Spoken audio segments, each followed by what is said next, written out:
Hi, everyone. Welcome back to another episode of the Locked On Penguins podcast. What the heck just happened? And yes, this is only for people 21 and older. I'm drinking a Corona while recording this podcast. The Pittsburgh Penguins triple overtime game one win against the New York Rangers. I have no idea how I'm even alive right now. I don't know how the entire fan base that listens to this show is alive, but I have a full recap episode coming up right after this drop. We're going to have Nick Zararis on the show from a Rangers perspective to talk about, what went wrong there, what observations he saw, what, could be, obviously going into game two. So much to get to. I don't know how we're going to cram this all into 30 to 35 minutes, maybe even a little bit less. But, this is why I was supposed to have an episode at 9:30 for you all. But turns out that was not. Now, the hockey gods did not want it that way, but full Penguins Rangers recap coming up right after this drop. You're Locked On Penguins, your daily podcast on the Pittsburgh Penguins, part of the Locked On Podcast Network. Your team every day.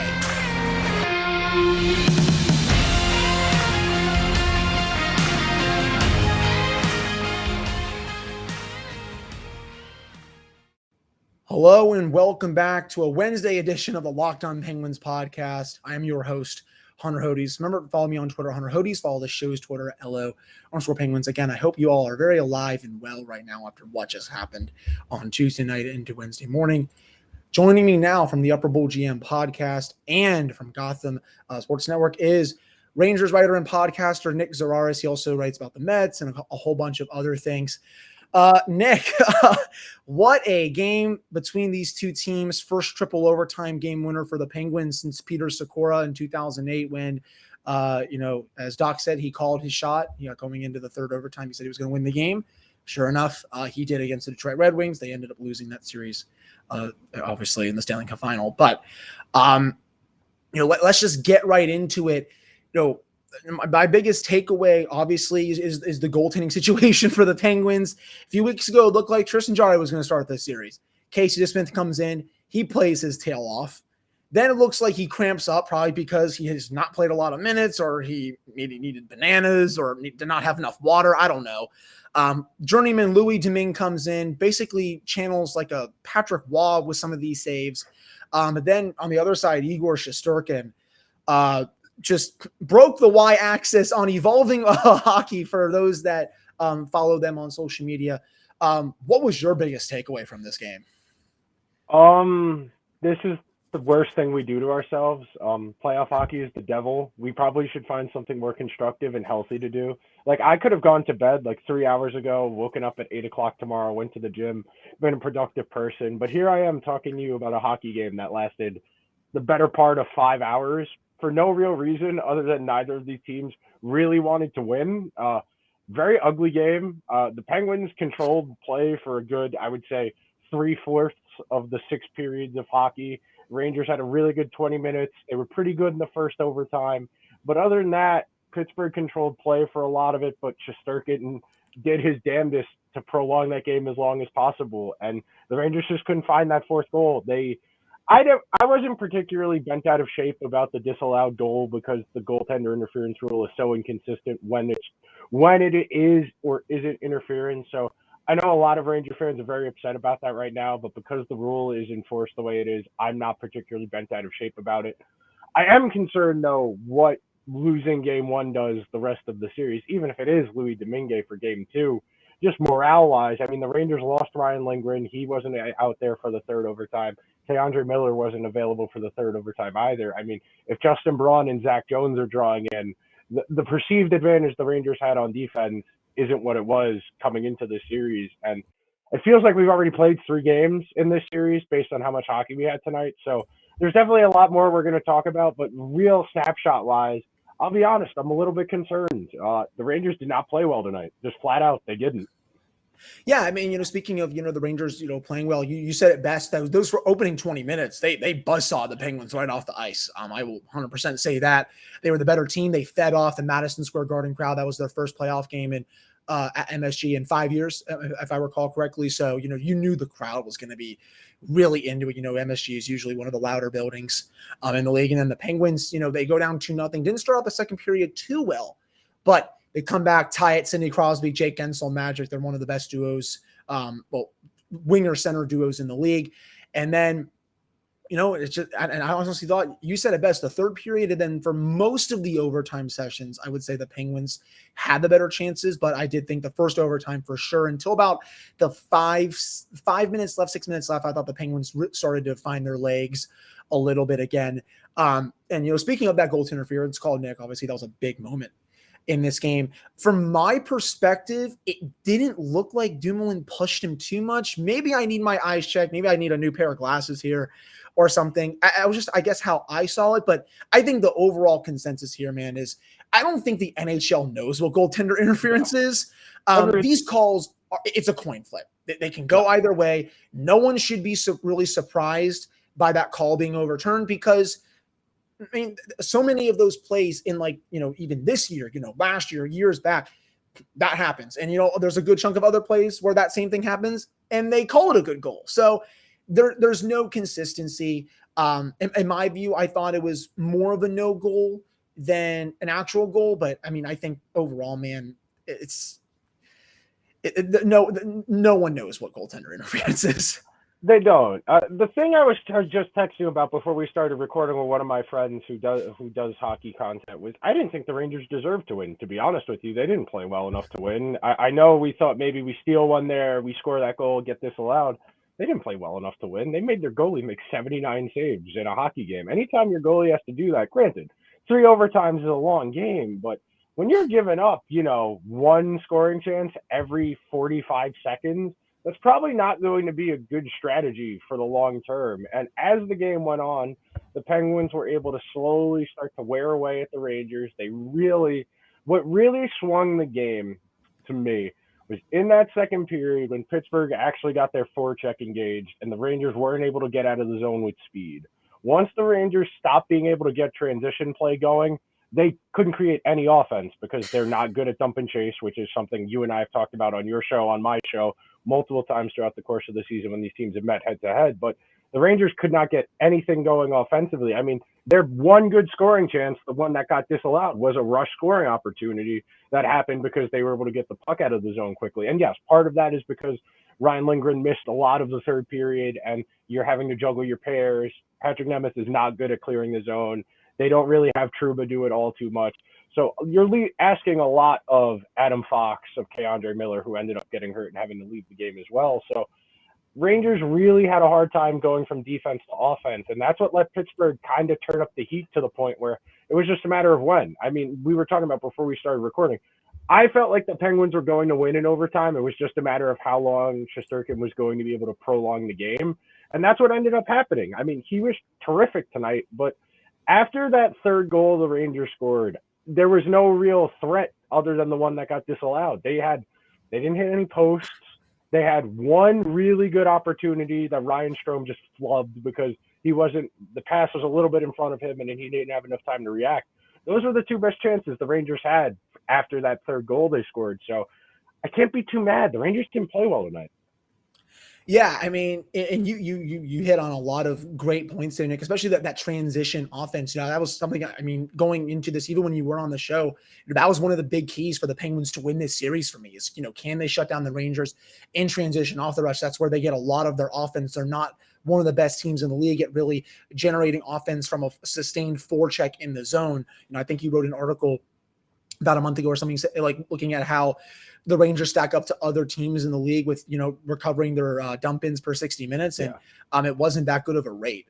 If I remember correctly. And, in the numbers back up, especially in the overtime, Penguins in the final 2 overtime sessions, Nick, 12-3 high danger chances late. That basically, I think, sums it up right there. I think when Louis Domingue came in, the Penguins didn't really allow a lot of, quality chances. I kind of noticed a difference in play around him. They started to be a little more, I guess, passive, but by, I guess, taking away like the high danger areas or even the medium danger areas too. Everything I thought was kept to the outside. All the saves he made, I think, were pretty routine for an NHL goaltender. Still have a lot more to get to for this episode just because of everything that happened. But before we get to that, you can save time and money when using Rock Auto. Why should you choose to spend 30%, 50%, or even 100% more from the same parts from a chain store or car dealership? Rock Auto is a family business from do-it-yourselfers for over 20 years. The prices are reliably low for every customer. They have everything you need from brake parts, tail lamps, motor oil, and even new carpet. You go explore their easy-to-use website today to find a solution to your auto part needs. You go to rockauto.com right now and see all the parts available for your car or truck, and you can write Locked On in their How Do You Hear About Us box so they know we sent you. Amazing selection, reliable low prices, all the parts your car will ever need. That is rockauto.com. All right, we're back here on this episode of the Locked On Penguins podcast. I am your host, Hunter Hodes. Remember to follow me on Twitter, Hunter Hodes. Follow the show's Twitter, LO_Penguins. So, another thing obviously was a big, just a big deal in deciding this outcome, Nick. The Crosby, Gensel, Russ line just absolutely shredded the Rangers, and it honestly didn't really matter which defensive pair was on the ice. I believe I was on stat trick right. It was 27 scoring chances for, 2 against, something crazy like that. I also you were tweeting about it. I saw while I was watching it. For some reason, Gerard Gallant was icing the Ryan Reeves line against Sid on a lot of shifts, and that doesn't really make any sense to me. Going forward, what do you think needs to happen to neutralize that line? Because it seemed like whatever Gallant was trying to adjust to with that line, it wasn't working because Sid was just taking their lunch money and just spending it. I mean, the ideal solution is you have a defensive-oriented line, and that is the closest thing the Rangers have to a defense-first forward line. But obviously, I mean, we're not talking about somebody like what the Kings were doing the other night against the Oilers, where you're able to send Geno or Kopitar out there against McDavid or Draisaitl pretty much every time. The Rangers don't have a center who's like that. Zibanejad is probably their best two-way center, but they want to get him away from Sid, so there's opportunities for him to create offensively as opposed to being worried about defense. So in a vacuum, you can understand why Gallant is doing what he's doing. It's just not logical. I mean, I understand what the Rangers think Ryan Reeves, Barclay Goodrow, and Kevin Rooney are. They're not what they think they are, which has been the problem with that fourth line. It's really why the Tyler Mott injury sucks, because the few games they played with that fourth line of Goodrow, Kevin Rooney, and Tyler Mott was really good because all 4 of those guys are able to take away space really quickly. They're pretty good at closing down gaps and just playing an effective forecheck. And Reeves had a great first period. He was annoying. The broadcast wouldn't stop talking about him. He was making his presence felt in the game. And then after that, he was a non-factor. The fourth line was more or less a non-factor. They had one good shift in overtime where they held the Penguins in the offensive zone for a solid 30, 40 seconds, just the game a little bit. But other than that, nothing to write home about there. There is no ideal match to play against the Crosby grouping, which is why the defensive pairs have been so important. I looked it up yesterday when I was writing that preview that went up. They did in the regular season in the 4 games, the Fox Lindgren pair 19 minutes against the Crosby group, and then Miller Trouba 15 minutes, and then the third pair of Nemeth and Schneider was about 12 minutes. So in the regular season, they did a lot of Fox Lindgren against them. I don't know. I probably would opt for more Miller Trouba, even though they didn't have a great game tonight, purely because they need to take away that net front area. And for as good as Lindgren and Fox are with the puck on their stick and using the stick to create space and take away the puck, neither of them is great at clearing the net front, which is where those 2 goals came from tonight. Granted, the one came where they just got caught sleeping. They were a little bit too far up, and Gensel leaked behind them. Crosby sent them on a through ball like you would send in FIFA. Really easy tap-in. Other than that, I mean, there's no clear-cut answer here. The Rangers don't have a Geno, a Kopitar, a Bergeron. I would say Zibanejad and then roll the dice that the Panarin group can score all the goals, which is probably the calculus the Rangers are going to have to try and make at some point here, because just I thought the third line was tonight, the Locko line, they still didn't score. They have the abilities of creating offense. They're really good at creating offense, but none of them puts the puck in the net, which is a problem. So that's the thing I always talk about when it comes to the playoffs is your calculus. Where are your goals coming from? And it's why you can't just be, a 2-line team, a 3-line team, while you really need something in the neighborhood of 10 total contributors to score goals at points during a long run. So there is no real answer to your question, unfortunately. The Rangers don't have the personnel to hard match up against Sid.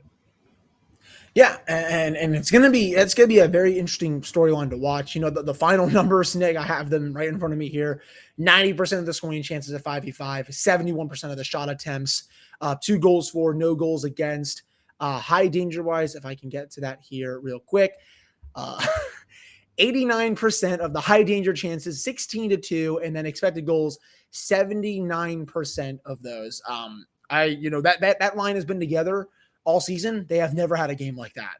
It's one game. It's probably not going to be like that the rest of the series, but I still think obviously it's a big enough problem where, the Rangers, they're going to have to figure something out there. And, tonight, Nick, as well, we'll get to Igor Shesterkin, I guess now, what a performance from him. Obviously a lot of Penguins fans listen to the show, I do the show and, we've seen Henrik Lundqvist stand on his head against this team time after time after time before 2016. That was, and also that Rangers team, I guess, couldn't really stack up to the Penguins. But, tonight that felt like Hank on steroids with the saves he was making. It felt like they were getting goalied. And, I think we were talking about this before the show too. He broke the Y-axis. He saved almost 10 goals above expected, and he only gave up 4 goals. Is he going to really have to be the key moving forward for the Rangers to win this? Because, you wrote about it. I know a lot of Rangers fans have talked about this, how, he was basically their biggest reason for success this season was because he stood on his head in a lot of these games. Do you think that's going to have to continue based off this game? And, after, the Rangers didn't really generate much after the first period? It's a complicated question because this was in the preview that I wrote yesterday, that they played like two very different teams pre-deadline and post-deadline. And adding Toronto and adding Andrew Kopp kind of enabled them to play a little bit more of a smoother transition game. Able to get the puck from D to O, gain the zone quickly, generate a scoring chance within 2 to 3 seconds of entering the zone, look for that rebound, the redirect, whatever. Tonight, that wasn't there. We always talk about this. Rush-based offenses have a harder time in the playoffs because there's less space. The teams you're playing are better. Typically, the better teams have good defensemen. And everybody thinks a good defenseman is somebody who throws checks and disrupts and block shots. A good defenseman is somebody who's always in the right spot. That's the thing that really jumped out to me tonight about the Penguins is when the Rangers were trying to get through the neutral zone, there just wasn't a ton of room to do it. And when the Rangers can't do that, there is no clear-cut way. And if this is going to resemble the Rangers team pre-trade deadline, yes, Shesterkin is going to have to play like this every single night, and they're going to have to win on the power play, which, if you're only getting one power play opportunity in 100-ish minutes of ice time, you can't expect to win more than one game with this kind of game. And to be fair, I thought the officials were pretty bad in terms of game management. I didn't think they missed anything too egregious. I mean, you and I were texting. The Lindgren penalty is probably a major that got downgraded to a minor. If you wanted to argue that, sure. If you wanted to argue that, I'd be fine with you. But I didn't think they missed anything too egregious on either team. Other than that, I felt like the power plays, even though it was, I think, 3 for Pittsburgh, 1 for the Rangers, I didn't feel like they missed anything egregious. So if it's going to be this kind of game at 5-on-5, yeah, Shesterkin's going to have to be the guy because that's what it was the first 50 games of the season. Up until that game against the Stars in mid-March where Dallas scored like 5 goals, Shesterkin was something in the neighborhood of, I think, 41, 42 goals saved above expected. I think he finished the season at 36 saved above expected. That's what the recipe is going to have to be. And the thing that was good about those 20 games post-deadline was the Rangers weren't generating a ton of offense, but they were doing better defensively. They were limiting the chances the other teams were creating, so their metrics are a lot better. I'm not asking to be at 50-50. If the Rangers are, sniffing 48% in most of these metrics, and Shesterkin's playing like that, you feel pretty good about it. But you can't be playing like they did tonight. And Grant, I understand. Lindgren misses a lot of time. That hurts you. I understand Miller misses a lot of that. He missed the entire third overtime. I understand all of these extenuating circumstances. But that's part of the playoffs. Everybody's hurt this time of year. Nobody is 100%. Everybody is going to be dealing with injuries. And the Penguins are down to their third string goalie. You don't get to make excuses that we're down to the Rangers are down 2 defensemen. Yeah, the Penguins have a guy who was eating Chinese food in between periods in net. You think we could have scored a goal maybe?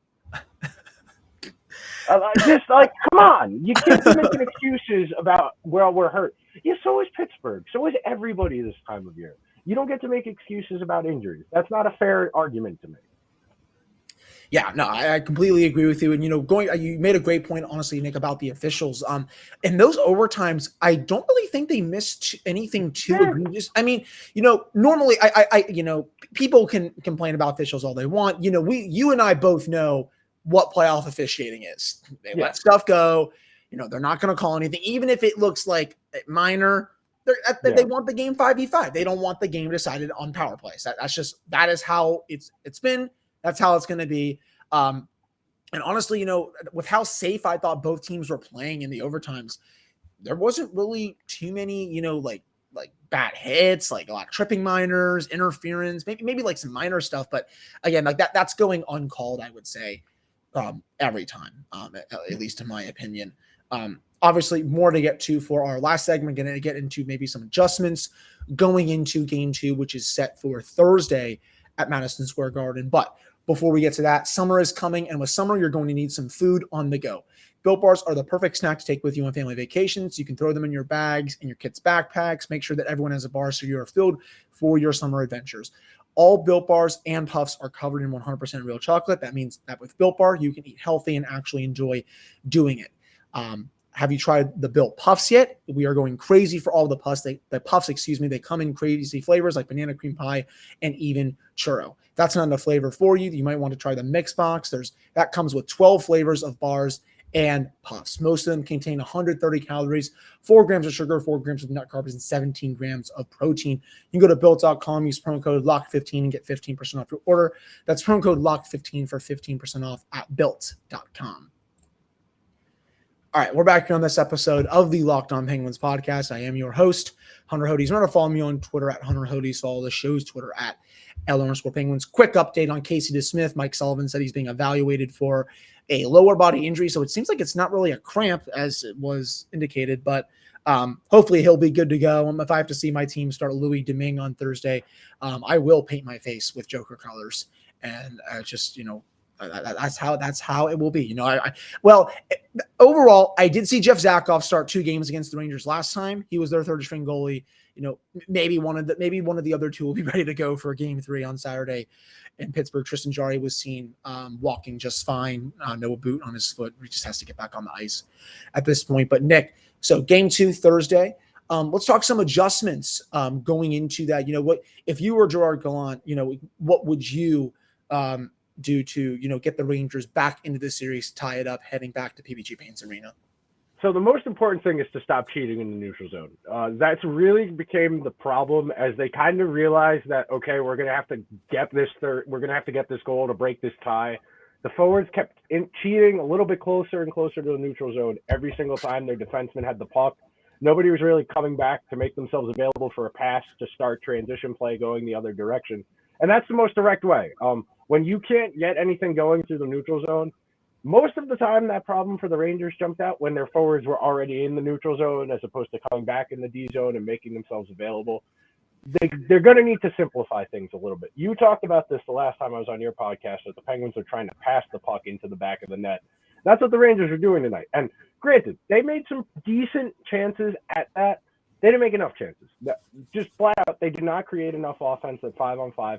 And you realize that when offense isn't coming easy to you, you're going to have to simplify for the sake of this. I mean, they're lucky they got to a third overtime playing the way they did tonight, and they're not going to be able to do that. You cannot realistically expect Shesterkin to make 94-95% of saves every single. You just can't do it. And this is the thing. I was arguing about this with some dude on Twitter today.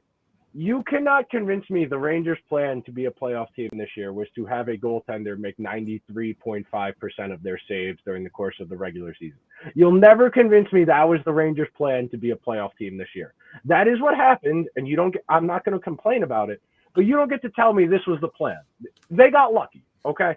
Goaltending is a lot of luck, no matter how good you are. Somebody as good as Andrei Vasilevsky, it requires a little bit of luck to be as good as that. That's fine. That's part of goaltending. That's just the way the position is. The Rangers cannot expect Shesterkin to do this every single game. He very well might, but it is not realistic. It's not a realistic strategy here. And we've seen the Rangers play Pittsburgh well at 5-on-5, where they've been able to dictate the game, be wide open in transition. And I wrote it down here in my notes. In the first period, the Rangers were doing a great job in the neutral zone of using the width of the ice, crisscrossing in the neutral zone, putting pressure on the defense. Then once they gained the offensive zone, they'd have that cross-seam pass that was open, and it was going to the net as soon as it went across the seam. And they got away from that because the space tightened up, and they didn't have another way to try and create offense. The way I explain this to people who aren't as familiar with hockey tactics is think about it like football. When one team is really good at just running or passing, and then the defense starts to say, okay, it's first down, they have this running back in, we know a running play is coming. That was the Rangers tonight. They gained the zone, they were looking for that cross-seam pass, and it wasn't there. The Penguins would put their stick out, they gain possession, they win the puck battle, they turn it the other way and start up. It's like running into a heavy box in football. That would be the analogy I would make for somebody who's not as familiar with hockey tactics. Running the ball into 8 people isn't going to work when you only have 6 blockers.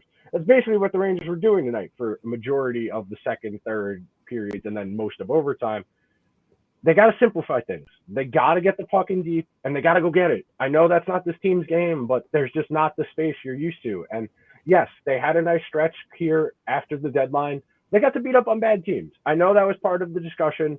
A lot of Ranger fans were getting mad at, a lot of hockey people about for pushing that agenda. But, I mean, they played the Devils twice. They played Ottawa. They played Detroit. They played the Islanders. They played Pittsburgh depleted twice. Nothing to really write home about. Yeah, you got to beat who's on your schedule. You can't help who you play. Yeah. But at the same time, I mean, Pittsburgh's pretty much healthy aside from in net. And their goalie was fine tonight. I until Casey DeSmith left, I thought he was fine. Domingue was fine. They tightened up in front of him, like you mentioned. But I thought Pittsburgh played I think Pittsburgh playing a simple game really messed with the Rangers, because when the Rangers beat the Penguins in the regular season this year, it was because they were absorbing pressure, immediately going on the counterattack, finding that open space, going the other direction, putting pressure on the Pittsburgh defense, forcing somebody to make a play. And they weren't able to do that tonight, and they just didn't know what to do. They just did not know what to do. I don't want to say deer in headlights, because they still were pushing, they were still gaining the zone. They just weren't doing anything when they got there, which was a real problem the first half of the season, that they would gain the offensive zone and not really have a plan once they got there. They're going to have to figure something out, because you can't do, like I was saying, you can't expect this from Shesterkin. As for Pittsburgh, I mean, you guys just got to figure out what's going on in net, but I thought you guys played a good game tonight. I thought Kapanen was noticeable for the first time in a while. Yeah, very much so. Yeah, I thought he was annoying tonight. I think your defense was more or less fine. I feel bad for John Marino. He got his shit rocked a couple times. The Rangers were making decided to put him on his target list back like in Warzone or something like that. Okay, this is the last point I want to make before I throw it back to you. The Rangers, one of the adjustments I would make, don't be something you're not. And the Rangers have done this against the Penguins every single time they've played. They've tried to play the tough guy role. And yes, they have Ryan Reeves, they have Barclay Goodrow, they have Trouba, they have these guys who aren't afraid. That's not your game. You are not that kind of team. You are not the Flames. You are not the Hurricanes. You are not the Bruins. You are not the Capitals. You might have 2 or 3 guys who think they're tough guys, and they might be tough guys. That's not going to work this time of year. Yes, they might have rattled Pittsburgh in the regular season. They got Sid a little bit mad where he was yelling at Keandre Miller. They got Malkin to take a stupid penalty in one of those regular season games. The Penguins are built for this. The Penguins, 160 playoff games, something like that, between Sid and Malkin. They haven't missed the playoffs since George Bush was president. I mean, you're not going to be able to mess with them. You're just not going to be able to mess with them in the way you think you might. And that was a problem. They came out flying in that first period and thought, okay, we're the shit. We're going to kick the shit out of them tonight, and they're not going to stand a chance. And then that was the game. They came out for the second period in Pittsburgh. And that's not the game. We still got to play a whole other 2 periods, and that was it. That was the game. Yeah. No, I mean, I completely agree with all your points there, Nick. I'm trying to, obviously, so many were said there. I'm trying to think of the one that, whatever, whatever. It's late at night. Maybe I'll just edit that out or something like that. But maybe I won't. We're just gonna roll with it. But I mean, yeah, it was interesting. The Rangers did come out and they were hitting everything. And their side, Mike Sullivan's mantra, he always says that, just play, whatever happens, happens. Maybe Brian Burke up in the press box wasn't too happy about that with all this truculence, but you know what? He's not the head coach and he's not trying to have everyone go hit people. But, the Penguins, they withstood it. They didn't go full Dan Bilesma mode and just lose their mind like they would so many times during those situations. When Evgeny Malkin would get into scrums, he would kind of skate away a little bit, which is, that's what I want to see. I know he's easy to sometimes get off his game. It's easy to rattle him, get him angry. But, I also agree with your point as well, Nick. Kapanen, this was probably his best game in 6 to 8 weeks. Was getting chance after chance with the puck. Shesterkin had a windmill. That was a gorgeous save. A couple other ones. And I think there was the set play with less than a minute left in the double overtime. That's a goal probably 80 to 85% of the time on other goaltenders. That's a beautiful save. And then he was just a menace with the puck. I thought Brock McGinn, he really showed out tonight too. He hasn't really been noticeable that much since he came back from his injury, but tonight was great with the puck on his stick, got a couple of nice chances. If the Penguins if they would have lost this game, Nick, it would have been the same old thing. They're finishing. It's been in the lower part of the league the entire year. 4 posts in those overtime sessions. Danton Heinen, he hits one. I believe that was in the third period. It was a double post. Jake Gensel crossbar. Brian Rust has Shesterkin, basically has half of the net open, hits it off the left post. That somehow stays out. I was just really lining up for a peak Penguins loss there. But, I also agree with the situation in net. What's going to happen with Casey DeSmith? Is Tristan Jarry going to get back on the ice here at some point? It definitely – it makes me a little nervous to potentially have Louis Domingue start game 2 of a playoff series when a few weeks ago that was probably not going to happen. But yeah, I mean, for the first time, just because go ahead. The Rangers will make Louis Domingue look good. Don't worry. I'm not. If anything, the way they played in the second the overtime once he came in the game, that should tell you all you need to know. They were shooting pucks from 45 feet away that somebody who plays varsity hockey could make. I understand the idea is he's cold, he hasn't been in the game. If he has a clear sight line on it and you're shooting right at his chest, I mean, this is a professional athlete. I mean, there's a reason Louis Domingue has hung around as long as he has. I mean, he's not good, but he's an NHL tweener. In a pinch, he's fine. He did the job. Pittsburgh played well in front of him, like you mentioned before, limit where the chances were coming from. That was the most important thing. Pittsburgh was able to adjust to the game. The Rangers were not able to adjust to the game. And that's a testament to Mike Sullivan. You wrote about that, I think, in your preview. I think you said one of the biggest X factors is Mike Sullivan behind the bench just because he's a top 5 coach in hockey. And, he always has his players, ready to play. And it was definitely interesting to see them flip that switch in the second period because, we've said it probably 5 times on this episode. They had nothing through those first 20 minutes, nothing at all. And it looked like it was trending towards a situation where we saw so many times down the stretch with the Penguins where, when they give up a couple goals, it spirals and they keep playing like crap. But, they had some of their best hockey and honestly, the last couple of weeks for the rest of that game. And, for once, they got rewarded, last year against the Islanders, they played like that for most of the series, but they got bad goaltending, didn't finish their chances. Ilya Sorokin was a god and they lost in 6 games. And, usually against this kind of opponent, the Penguins, they don't really play that well, but, tonight for most of that game, I thought they really brought it. And I am curious to see if that can continue going into game 2. I would imagine Jason Zucker might be ready to come back. Don't know the status of Rickard Rakell. We already touched on that. And I mean, my opinion, it should have been a major. I don't like those kind of, almost like an elbow. The puck was gone. The puck was gone. That's the thing. Like, even if you want to argue about where the point of contact is, the puck is gone. He's not going to be able to make a play where he is. At that point, you need to do what you can to minimize your contact. You can still hit him. You can still hit them with force, but you can't be leaping. You can't be turning in to hit them. The puck is gone. You need to be mindful of where the puck is in that situation. And That was the thing in that first period. The Rangers got a little bit out of control, and that was a prime opportunity right there when the Penguins got that power play. The game could have swung right there if Pittsburgh scores on that power play. It took Pittsburgh a while to get their team going, and they didn't score on that power play opportunity. But you got to be mindful. You can play with emotion, that's fine, but you can't get out of control. And the Rangers did a little bit there in that first period.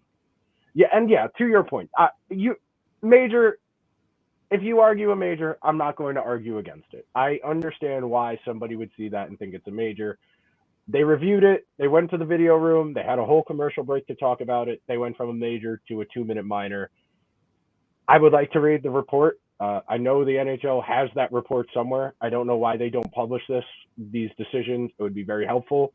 Make the referees available after the game for things like that. Just explaining decisions. What's the word I'm looking for? Transparency. That's all we want from our officials. We want to understand what they're thinking and why they're thinking it, and the NHL refuses to give us that.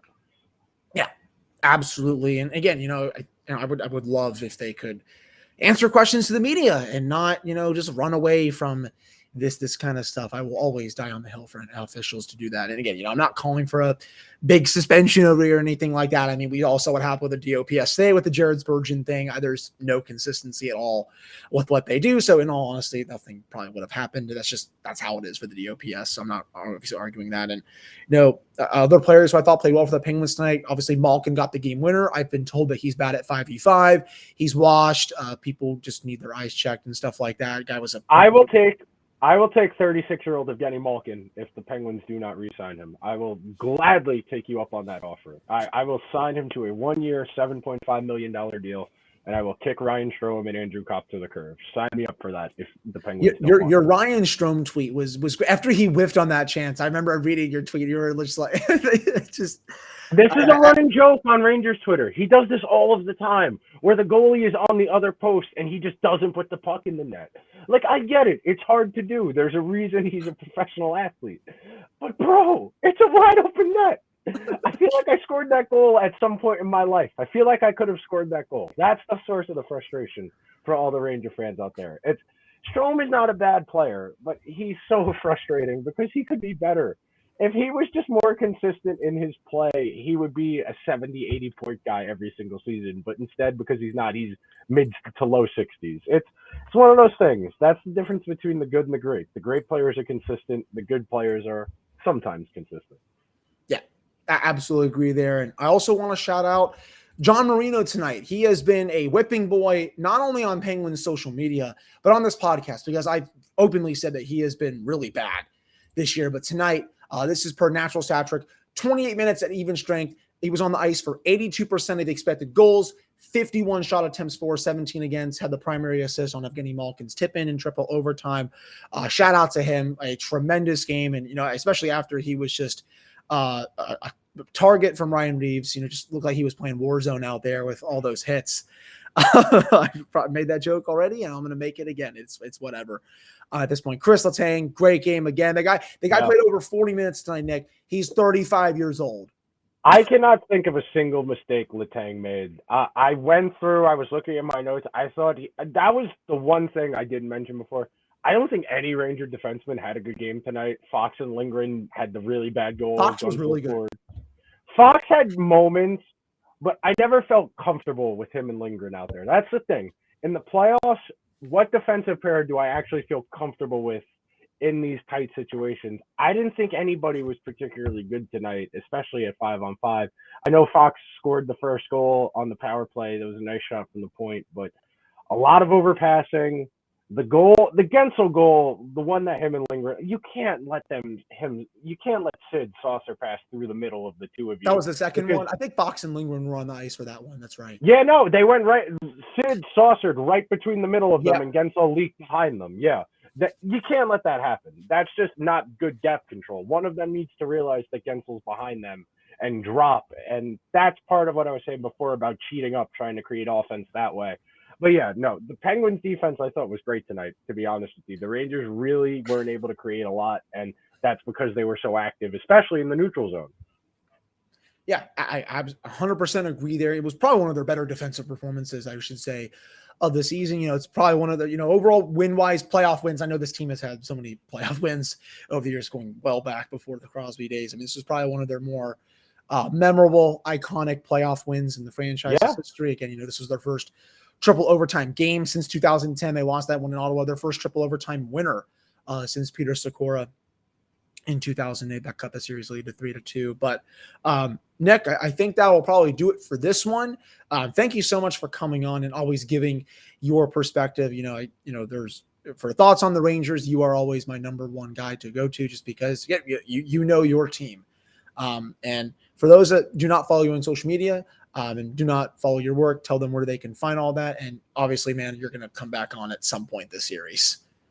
So you can follow me on Twitter, just my name, at Nick Zararis, Zararis. I tweet about every sport on God's green earth and a lot of other things too. You could read me on Gotham Sports Network. I wrote something about the playoffs in general that should be up sometime on Wednesday, depending when an editor gets to it. It was like 3,500 words. It took like 2 hours. I wrote it before the game started on Tuesday. Just a lot of general thoughts. One of the segments in there was about Sidney Crosby. It's really good stuff. I love hockey. This is my favorite time of the year. Upper Bowl GM podcast was going to record an episode for Wednesday, but being that the game went to triple overtime and I already had committed to coming on the show with Hunter, I will do an episode at some point for the games I was going to do them for. We'll catch up. We got to talk about hockey playoffs. We got to talk about basketball playoffs. There's a lot of stuff going on in the sports world this time of year. It's always great to come on, Hunter. Thank you for having me. Yeah, this is going to take years off of our lives. And I remember that game. The Rangers won that game, Pittsburgh, 3-2. They missed all those empty netters, and it's just a heart attack after heart attack. This is how this series is going to go. I kept telling people going into this, I saw all these predictions of, I saw some people saying the Rangers are going to sweep them. I'm like, guys, this is going to be a very tight series. I mean, I still thought the Rangers, they were the favorite, and rightfully so. They were playing a lot better down the stretch. The goaltending advantage, I still think they are the favorite, but the Penguins they're not going to go down without a fight. And you saw that tonight. So it's going to be quite the series. I refuse to doubt Mike Sullivan and Sidney Crosby. That's really what it comes down to at the end of the day. I picked the Rangers to win the series in 6. Me too. And my hesitation was Sullivan is a significantly better coach than Gallant. And if Sid decides to go Super Saiyan, there's not really anything the Rangers are going to be able to do about it because they don't have a true shutdown defenseman. And Sid was on his game tonight, and there's not really anything you can do about that. I mean, at 35 years old, year 17, there's like maybe 5 guys in the whole sport you take before him at this point, and that's kind of a debate depending on any given night. He was amazing. The Rangers are in trouble if he's going to play like that every single night. There's really no getting around that. Yeah, 100%. And, the Penguins, I know they won tonight, but they are also in trouble if they don't have their goaltending situation sorted out for Thursday. I will 100% stand by that. If it's Louis Domingue for a game or two moving forward, that's going to probably take at least 50 more years off my life to be sure there. But again, thank you all so much for listening. Since it is now 1 a.m. in the morning on Wednesday, I will have another episode for you all on Thursday for a game recap. Hopefully that game does not go to triple overtime. I'm the plane right now. It's going to go to quadruple overtime, Hunter. Nah, it is going to go to quadruple. I do not need that. I think the last quadruple overtime game for the Penguins, I'm pretty sure, was the Keith Primo game, and I don't want to talk about that because, one, I was very young, but I've watched the replay many times, and it's gross, to say the least. But the plan right now is, I believe, is to have Rachel Knowns from the Hockey Writers to recap that game. But we'll see. Usually when she comes on, the Rangers win. So maybe I might just take her off that to be sure. But again, thank you all so much for listening. Thank you to Nick for coming on, and I'll be back with another one on Thursday.